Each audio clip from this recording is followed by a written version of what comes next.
वक्ताओं के लिए, शिक्षकों के लिए, चिकित्सकों के लिए, व्यापारियों के लिए, समाज के प्रत्येक तबके के लिए इस प्रकार की आवासीय सुविधा मिलनी चाहिए। क्योंकि इसमें जब हम किसी भूमाफिया से जमीन कब्जे से मुक्त कराते हैं तो वह जमीन हमें मिल जाती है, हम उसमें आवासीय सुविधा देंगे तो उसमें सस्ते में आवासीय सुविधा का लाभ प्रत्येक व्यक्ति को प्राप्त हो सकता है और प्रयागराज ने इसकी शुरुआत की है। दूसरा, स्ट्रीट वेंडर शहरी क्षेत्र में बड़े पैमाने पर रहते थे, लेकिन स्ट्रीट वेंडर की पिछली सरकारों ने कोई ध्यान नहीं दिया था। हम धन्यवाद देते हैं प्रधानमंत्री मोदी जी को, जिन्होंने पटरी व्यवसायियों को, पथ विक्रेताओं के जीवन में परिवर्तन लाने के लिए प्रधानमंत्री स्वनिधि योजना लागू की और कोरोना कालखंड के अंदर प्रदेश के अंदर 7.5 लाख पटरी व्यवसायियों को बैंकों से लोन उपलब्ध हुआ। उन्होंने अपना व्यवसाय प्रारंभ किया और आज उनका परिवार आर्थिक स्वावलंबन की दिशा से आगे बढ़ रहा है। 7.5 लाख पटरी व्यवसायी, यानी सीधे सीधे 40 लाख से ज्यादा लोग इससे लाभान्वित हुए हैं। इसके साथ ही प्रदेश के अंदर स्वच्छ भारत मिशन के अंदर हमने लगभग 9 लाख व्यक्तिगत शौचालय नगर निकाय के अंदर बनाए और लगभग 70,000 सामुदायिक शौचालय भी नगरीय क्षेत्रों में बुनियादी सुविधाओं के लिए स्वच्छ भारत मिशन के अंतर्गत बनाने का कार्य किया। स्मार्ट सिटी मिशन के अंतर्गत भी आगरा, अलीगढ़, बरेली, झांसी, कानपुर, लखनऊ, मुरादाबाद, प्रयागराज, सहारनपुर और वाराणसी, ये 10 शहर केंद्र सरकार के साथ मिलकर के हम स्मार्ट सिटी मिशन के अंतर्गत इनका विकास कर रहे हैं। लेकिन साथ साथ 7 नगर निकाय हमारे ऐसे थे जो स्मार्ट सिटी के लिए भारत सरकार की गाइडलाइन में नहीं शामिल हो पाए थे, तो हमने तय किया कि हम राज्य शासन के माध्यम से इनका विकास करेंगे। इसमें अयोध्या है, गोरखपुर है, गाजियाबाद है, फिरोजाबाद है, मथुरा वृंदावन है, मेरठ है, शाहजहांपुर है। इन सब का समग्र विकास हमारी सरकार यहाँ पर कर रही है, जिसमें हम लोगों ने केंद्र सरकार के सहयोग से राज्य सरकार की तरफ से इंटीग्रेटेड ट्रैफिक मैनेजमेंट का सिस्टम हम वहाँ लागू कर रहे हैं। हम लोगों ने वहाँ पर कैसे विकास की विभिन्न योजनाओं को इसके साथ जोड़ने का कार्य किया है, आज ये किसी से छुपा हुआ नहीं है। स्मार्ट रोड बनाना, इसमें ITMS का है, स्मार्ट रोड का है, स्मार्ट पार्किंग का है, स्मार्ट स्कूल का है, सेफ सिटी योजना के साथ इसको जोड़ने का कार्यक्रम है। ये तमाम चीज़ें वहाँ पर चल रही हैं और आप देख रहे होंगे स्मार्ट सिटी मिशन में कन्वर्जेंस के माध्यम से उत्तर प्रदेश ने जो कार्य किया है, देश ने उसको स्वीकारा है और पूरे देश के अंदर उत्तर प्रदेश को स्मार्ट सिटी मिशन पे नंबर 1 का प्राइज मिला है, नंबर 1 प्राइज में अग्रणी प्राइज मिला है। मैं इसके लिए स्मार्ट सिटी मिशन के साथ जुड़े हुए अपने सभी नगर निकायों को हृदय से धन्यवाद देता हूं और उन सब का अभिनंदन भी करता हूं। अमृत योजना ये भारत सरकार की एक दूसरी महत्वपूर्ण योजना है, जिस योजना के माध्यम से हम नगरीय क्षेत्रों में वहाँ के पार्कों के विकास की व्यवस्था करने, वहाँ पर पेयजल की योजनाओं को लागू करने, सीवर सिस्टम को ठीक करने और तमाम अन्य कार्यक्रम वहाँ पर चल रहे हैं। 60 ऐसी सिटी प्रदेश के अंदर हैं जो अमृत योजना के अंतर्गत चयनित की गई हैं और वहाँ पे बुनियादी सुविधाएं उपलब्ध करवाने में भारत सरकार और राज्य सरकार मिलकर के कार्य कर रही हैं। हम लोगों ने प्रदेश के अंदर पब्लिक ट्रांसपोर्ट सिस्टम को बहुत अच्छे ढंग से आगे बढ़ाने का कार्य किया है और मुझे बताते हुए प्रसन्नता है कि 2017 के बाद प्रदेश के अंदर लखनऊ में मेट्रो की सेवा प्रारंभ हुई, गाजियाबाद में इसका विस्तार हुआ, नोएडा, ग्रेटर नोएडा में विस्तार हुआ और अभी 28 दिसंबर को प्रधानमंत्री मोदी जी ने कानपुर में भी मेट्रो सेवा का शुभारंभ कर दिया है। आगरा में मेट्रो पर तेजी के साथ कार्य चल रहा है। इलेक्ट्रिक बस सेवा हम प्रदेश के अंदर तेजी के साथ उसका विस्तार कर रहे हैं। अभी इलेक्ट्रिक बस सेवा लखनऊ में प्रारंभ हो चुकी है, गोरखपुर में प्रारंभ हो चुकी है और प्रदेश के अन्य तमाम महानगरों में हम तेजी के साथ इसका विस्तार करने जा रहे हैं। ये इस बस में बैठेंगे तो आप इस बात को देख सकते हैं कि इस बस में बैठने का मतलब क्या है। न उसमें कोई धुआं है, न कोई उसमें किसी प्रकार की आवाज़ है। वो चुपचाप वो बस चलती है, बहुत अच्छी चलती है। न उसमें डीजल का खर्चा, न उसमें पेट्रोल का खर्चा, न उसमें किसी प्रकार का अन्य कोई खर्चा। बिजली से, यानी चार्जिंग स्टेशन होते हैं, चार्जिंग करके ही वह बस सेवा अपनी प्रारंभ हो सकती है। बहुत अच्छी बस सेवा है। और मुझे लगता है कि ये बदलते हुए उत्तर प्रदेश और बदलते हुए भारत की एक वह तस्वीर प्रस्तुत कर रहा है जो आज हर एक नगर निकाय के लिए आवश्यक है। इसके साथ ही मुझे बताते हुए प्रसन्नता है कि प्रदेश के हमारे 2 नगर निकाय ऐसे हैं जिन्होंने अपने म्यूनिसिपल बॉन्ड भी जारी करवाए हैं, जिसमें एक लखनऊ है और दूसरा गाजियाबाद है। ये किसी भी नगर निकाय के लिए, क्योंकि जब हम लोग बॉम्बे स्टॉक एक्सचेंज के माध्यम से अपना बॉन्ड जारी करवाते हैं तो पहले उनकी व्यापक स्क्रीनिंग होती है, उसके लिए कुछ मानक होते हैं। उन मानकों पर खरा उतरने के बाद ही कोई नगर निकाय बॉन्ड जारी करवा सकता है। और ये दोनों नगर निकाय इस दिशा में कदम बढ़ाए हैं, इनके वहाँ पर बॉन्ड जारी हुए हैं। तो म्यूनिसिपल बॉन्ड जारी करने का यह कार्य ऐतिहासिक कार्य है। इसके साथ ही निराश्रित गौ आश्रय स्थलों के निर्माण की कार्रवाई का कार्य भी नगर निकायों ने बेहतर तरीके से आगे बढ़ाने का कार्य किया है। बहुत सारे अन्य कार्य हैं जो हम लोगों ने प्रत्येक नागरिक के जीवन में परिवर्तनकारी बनाने की दिशा में नगर निकाय क्षेत्र में प्रारंभ किए हैं। और मेरी आज आप सबसे यही अपील होगी कि हमारे प्रदेश की लगभग 23 से लेकर 25% आबादी नगरीय क्षेत्रों में निवास करती है।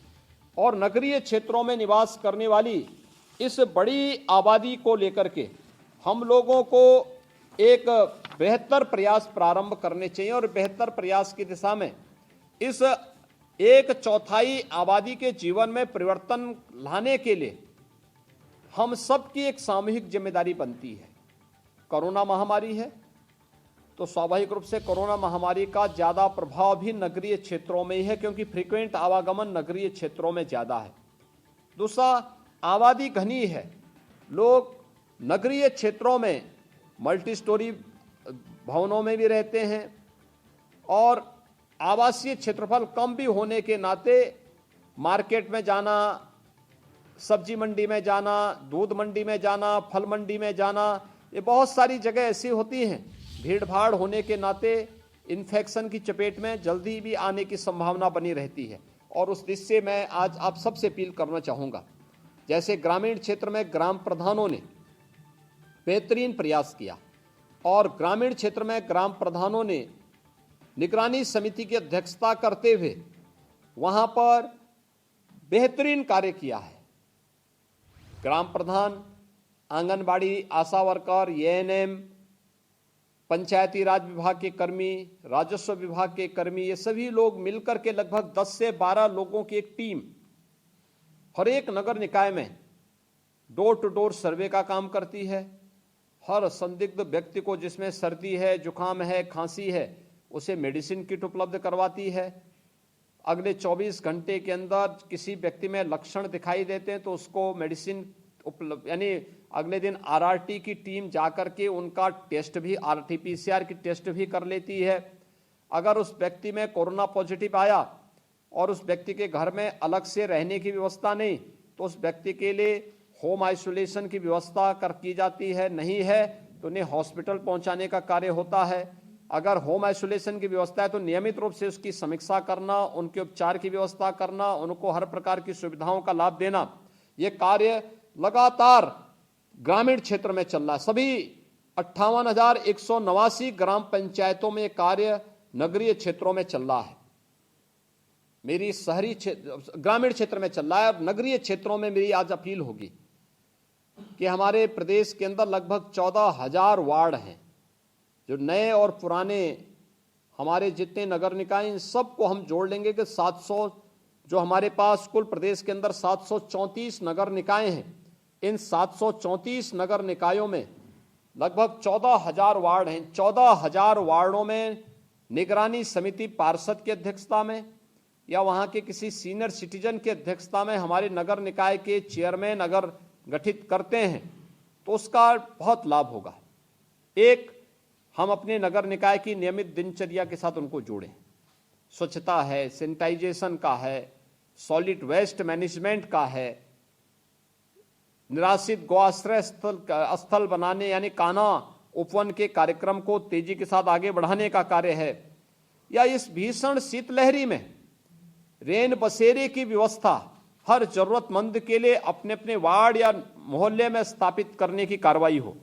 यह कार्यक्रम एक बहुत पवित्र कार्यक्रम है। एक तो इसके साथ हमें जोड़ना होगा।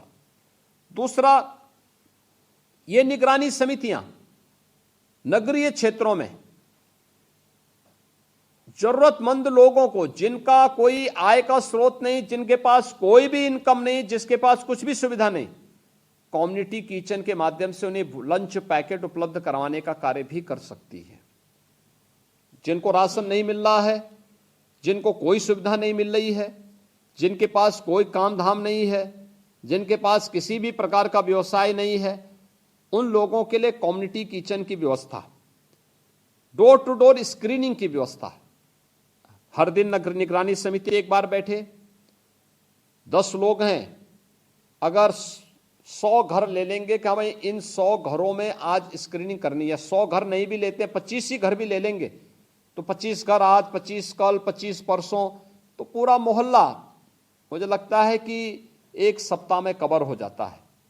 और एक एक घर को स्क्रीनिंग करना, कितने घर के पास गए, हालचाल लिया, कितने लोग परिवार में हैं, किसी को कोई सर्दी जुकाम खांसी बुखार तो नहीं है, कोई नई शिकायत नहीं है, किसी भी प्रकार की कोई समस्या नहीं है। वैक्सीन में सभी लोगों ने 15 वर्ष से ऊपर के सभी लोगों ने वैक्सीन ले लिया कि नहीं लिया है?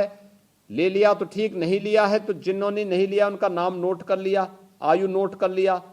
जिन लोगों ने 1 डोज ले ली उसका नोट कर लिया, जिन्होंने दूसरी डोज नहीं ली उसको भी नोट कर लिया। 60 साल से ऊपर कोई बीमार व्यक्ति है या कोई कोरोना वॉरियर्स है, उन्होंने अगर बूस्टर डोज नहीं ली है उनका नाम नोट कर लिया। और ये अगर एक एक मोहल्ले में जाकर के उस सूची को उसी दिन पूरा करते हुए अगर आप इंटीग्रेटेड कोविड कंट्रोल सेंटर को प्रतिदिन बताएंगे, तो अगले दिन वैक्सीन की डोज उन्हें उपलब्ध करवाने के लिए अगर ज़्यादा संख्या है तो उस मोहल्ले में बूथ बनेगा, ज़्यादा संख्या नहीं तो इन लोगों को वहाँ बुलवाने की व्यवस्था होगी, इनको कॉल होगा, ये लोग वहाँ जाएंगे, वहाँ वैक्सीन लगा लेंगे। देखिए, हमें इस बात को ध्यान रखना होगा कि ये जो आपका ये कार्य है ना, ये बहुत पवित्र कार्य है।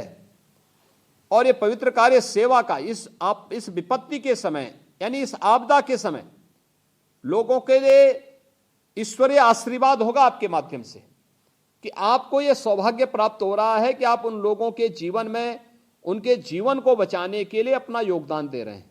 और एक पार्षद के रूप में, एक चेयरमैन के रूप में, एक महापौर के रूप में आपकी एक बड़ी जिम्मेदारी हो, यानी आपको बड़ा यश इसका प्राप्त होगा कि मेडिसिन उपलब्ध करवा देना, डोर टू डोर जाकर के मेडिसिन उपलब्ध करवाने में अपना योगदान दे देना, डोर टू डोर जाकर के टेस्ट करवा लेना, डोर टू डोर जाकर के वैक्सीन उपलब्ध करवा देना। यह अपने आप में बहुत पवित्र कार्य होगा। और उस पवित्र कार्य के साथ जोड़ने के लिए आज मैं आपके पास आया हूं।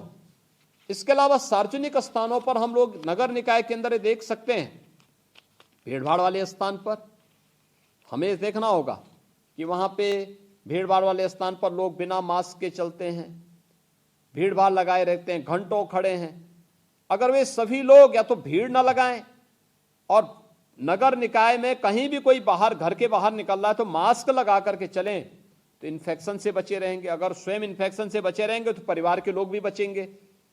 कोई कहीं आपदा के कारण कहीं प्रकार की जनहानि धनहानि की संभावना ना के बराबर रहेगी। और मेरी आज आप सबसे यह अपील होगी कि अपने अपने नगर निकाय में इस उत्तरदायित्व का निर्वहन आप सभी करेंगे। इसके लिए मैं सभी लोगों से अपील करूंगा कि एक निगरानी समिति सभी प्रदेश के अंदर 14,000 वार्डों में सक्रिय होकर काम करें। मेरी मेयर चेयरमैन से इस बात की अपील होगी, जहां पार्षद हैं वहां पार्षदों को जिम्मेदारी दें, जहां पार्षद नहीं हैं, नए क्षेत्र जुड़े हैं, वहां पे वहां के पूर्व प्रधान होंगे, कोई सीनियर सिटीजन की एक टीम बना करके इस दायित्व को उन लोगों को देने की आवश्यकता है। उन लोगों के पास मेडिसिन किट उपलब्ध करवा देने की आवश्यकता है, इंफ्रारेड थर्मामीटर, पल्स ऑक्सीमीटर उपलब्ध करवाने की आवश्यकता है, उन्हें सैनिटाइजर और उन्हें मास्क उपलब्ध करवाने की आवश्यकता है, और फिर वैक्सीन के लिए हर व्यक्ति वैक्सीन जरूर ले लें। हम ये जरूर सुनिश्चित करें कि कोई भी ये वैक्सीन, याद रखना, ये वैक्सीन कोरोना जैसी महामारी में ये रामबाण साबित है, और ये वैक्सीन कोरोना जैसी महामारी में इसके कोरोना के वायरस के प्रभाव को कम करने में इसकी बहुत बड़ी भूमिका है।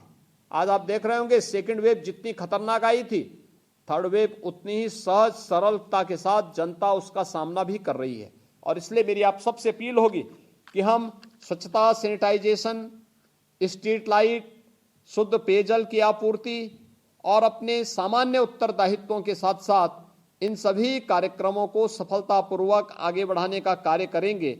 देखिए, कोरोना का थर्ड वेव खतरनाक नहीं, लेकिन इससे भागने की आवश्यकता नहीं। यह बीमार मैं इस बात को मानता हूं कि यह बीमारी है, और बीमारी होने के नाते सतर्कता और सावधानी इस दिशा से बहुत आवश्यक होगी। और इस सतर्कता और सावधानी के लिए आप सबसे मैं अपील करूंगा कि हम लोग घर घर जाकर के एक एक व्यक्ति के जीवन को बचाने के लिए अपना योगदान देंगे। आपने पहली और द्वितीय लहर के दौरान अच्छा काम किया था, एक एक परिवार को भोजन उपलब्ध कराया, स्वच्छता सैनिटाइजेशन में अच्छा कार्य किया। आज फिर इस कार्यक्रम के साथ जुड़ेंगे, इस विश्वास के साथ मैं आज के इस अवसर पर प्रदेश भर से जुड़े हुए सभी पार्षदों को, सभी चेयरमैन को, सभी महापौर को हृदय से धन्यवाद देता हूं। आप लोगों ने प्रथम और द्वितीय लहर के दौरान अच्छा काम किया। इस तृतीय लहर के दौरान भी आप लोग अपना बेहतर प्रदर्शन करने का कार्य करेंगे, इस विश्वास के साथ मैं आप सबको हृदय से धन्यवाद देता हूं और आह्वान करूंगा कि एंटी भू माफिया टास्क फोर्स ने जैसे सरकारी भूमि को, सार्वजनिक भूमि को भू माफियाओं से और पेशेवर माफियाओं से मुक्त करा करके गरीबों के लिए आवास सुविधाएं उपलब्ध करवाई प्रयागराज में प्रारंभ किया है, ऐसे हर नगर निकाय के में भी इस प्रकार के कार्यक्रम आगे बढ़ने चाहिए। आप सबको एक बार फिर से मेरी शुभकामनाएं, धन्यवाद, जय हिंद।